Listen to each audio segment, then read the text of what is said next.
തോബിത്ത് 4:7-8 തിരുവചനങ്ങൾ. ദാനധർമ്മം ചെയ്യുന്നതിൽ മടി കാണിക്കരുത്. പാവപ്പെട്ടവനിൽ നിന്ന് മുഖം തിരിച്ചു കളയരുത്. അപ്പോൾ ദൈവം നിന്നിൽ നിന്ന് മുഖം തിരിക്കുകയില്ല. സമ്പത്തേറുമ്പോൾ അതനുസരിച്ച് ദാനം ചെയ്യുക. കുറച്ചേ ഉള്ളുവെങ്കിൽ അതനുസരിച്ച് ദാനം ചെയ്യാൻ മടിക്കരുത്.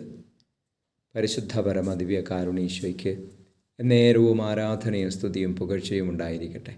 Hallelujah, hallelujah, hallelujah. ഈശോയേ, ഈശോയേ, ഈശോയേ.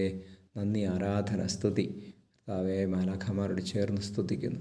ഈശോയെ, ഞങ്ങളുടെ പ്രാർത്ഥനകൾ എപ്പോഴും ദാനധർമ്മത്തിൽ വേരുറയ്ക്കുവാൻ കൃപ തരണമേ. ദരിദ്രരെ കാണുവാനും അവരെ സഹായിക്കുവാനും ഞങ്ങളുടെ ഹൃദയങ്ങൾ തുറക്കണമേ.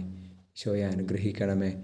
ഉപവാസം, ഈ കാലഘട്ടത്തിൻ്റെ ഉപവാസവും പരിത്യാഗവും ദാനധർമ്മത്തിൽ എത്തിച്ചേരുവാൻ സഹായിക്കണമേ.